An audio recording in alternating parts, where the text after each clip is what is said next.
যদি সত্যি সত্যি এই কথাগুলো সামাজিক যোগাযোগ মাধ্যমে যেগুলো এসছে উনি অ্যাড্রেসে বলে থাকেন, উনি এখতিয়ার বহির্ভূত কাজ করেছেন এবং অন্তর্বর্তীকালীন সরকারকে চ্যালেঞ্জ করাটা হচ্ছে একটা মিলিটারি কুয়ের সামিল, যেটা করবার ন্যূনতম কোনো অধিকার এখতিয়ার 24-এর গণ অভ্যুত্থান ওনাকে দেয় নেই, কাউকে দেয় নেই বাংলাদেশে।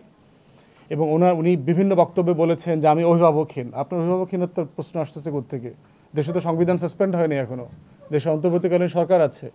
উনি বলছেন যে এই সরকারের ম্যান্ডেট নাই তো চট্টগ্রাম বন্দর এইটা সেইটা এগুলো নির্বাচিত সরকারকে করতে হবে। ম্যান্ডেটের প্রশ্ন আলোচনা করবার জন্য উনি কে? ম্যান্ডেট আলোচনা করবে পলিটিক্যাল পার্টিস, ম্যান্ডেট আলোচনা করবে সাধারণ মানুষ, ম্যান্ডেট আলোচনা করবে। আর ম্যান্ডেট নাই মানে কি? গণ অভ্যুত্থান ইটসেলফ একটা ম্যান্ডেট, যা বাংলাদেশের ইতিহাসের সবচেয়ে ম্যান্ডেটওয়ালা সরকার হচ্ছে এই সরকার, যে সক্রিয় প্রত্যেকটা রাজনৈতিক দল যেই সরকারকে অনুমোদন দিয়েছে। এখন যে কোনো ব্র্যান্ডের পুরাতন এসি বদলে নতুন ওয়ালটন এসিতে উপভোগ করুন 25% ছাড়। সম্মতি দিয়েছে শাসন করবার জন্য। বাংলাদেশে 53 বছরের ইতিহাসে এই রকম ম্যান্ডেটওয়ালা কোনো সরকার আসে নাই। সেই সরকারকে সে বলছে সরকারের নাকি ম্যান্ডেট নাই। আপনি কথাগুলো বলেন কোত্থেকে, পান কোথায়? এগুলো তো ইন্ডিয়ান ন্যারেটিভ। গত 10 মাস থেকে ইন্ডিয়ার গণমাধ্যমে আমরা যা যা শুনছি, যেই বক্তব্য যেই শব্দে শুনছি, উনি এগুলো বলছেন। এই দিল্লির গোলামি থেকেই তো আমরা মুক্ত হয়েছি 1400 শহীদের জীবনের বিনিময়ে 2024 সালে। অতএব এই ইন্ডিয়ান ন্যারেটিভকে আবার ফিরায় নিয়ে আসার চেষ্টা করাটা হচ্ছে মির্জাফর আর লেন্দুব দর্জির মতো বাংলাদেশকে বিক্রি করে দেওয়ার চক্রান্ত। 111-এর সময় আমরা দেখেছি ফখরুদ্দিন মঈনুদ্দিন মিলে কিভাবে প্রণব মুখার্জির দরগায় গিয়ে ঘোড়ার বিনিময়ে বাংলাদেশ রাষ্ট্রটাকে লিখে দিয়ে আসছিল। অতএব আমরা সকল বাহিনীকে বলছি, দয়া করে পেশাদারিত্বের সাথে দায়িত্ব পালন করবেন।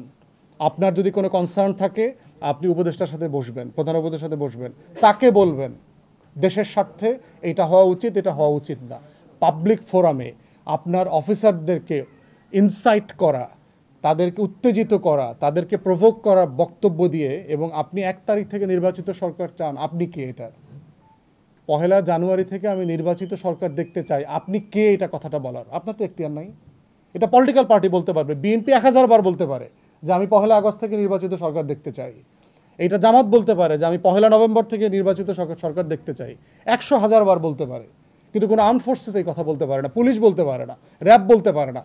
প্রজাতন্ত্রের কর্মচারীকে প্রজাতন্ত্রের কর্মচারীর ভাষায় কথা বলতে হবে। রুলস অফ এঙ্গেজমেন্ট আছে আমার সংবিধানে, আমার কাজের বিধিমালাতে পরিষ্কার করে বলে দেওয়া আছে।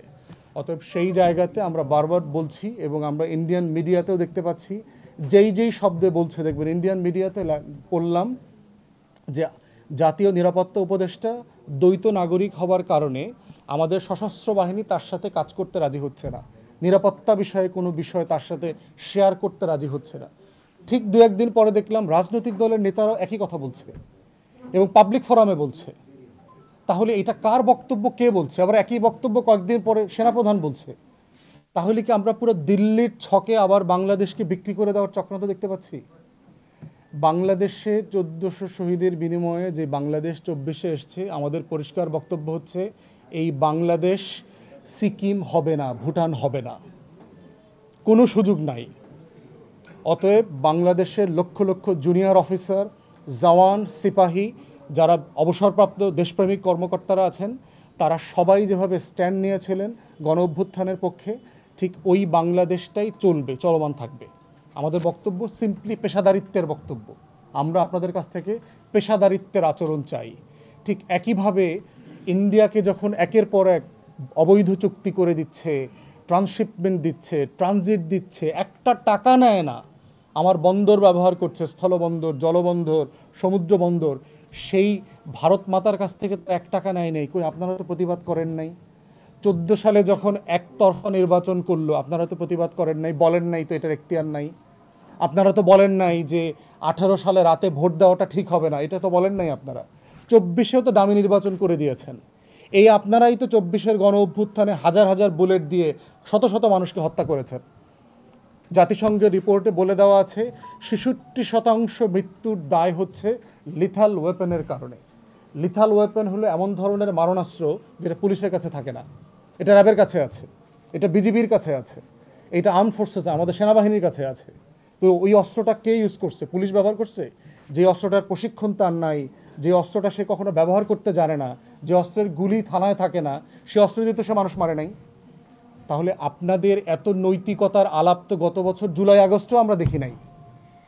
অতএব সেই জায়গাতে আমরা চাচ্ছি বাংলাদেশ রাষ্ট্রটাকে রাষ্ট্র হইতে দেওয়ার জন্য যে পেশাদারিত্ব দরকার আমাদের ফোর্সেসগুলোর কাছ থেকে, এই পেশাদারিত্বের সাথে আপনারা আচরণ করবেন। লেন্দুব দর্জির ভূমিকা আপনাদেরকে দেখতে চাই না।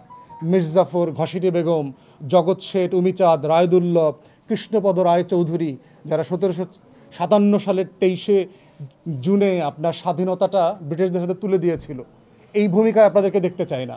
111 ফখরুদ্দিন, মঈনুদ্দিন, প্রণব মুখার্জির ভূমিকা দেখতে চাই না। আমরা চাই আপনারা দেশপ্রেমিক ভূমিকা রাখেন, লাল সবুজের পতাকাকে সুপ্রিম করে রাখেন, এবং এটাই হচ্ছে আমাদের একমাত্র চাওয়া।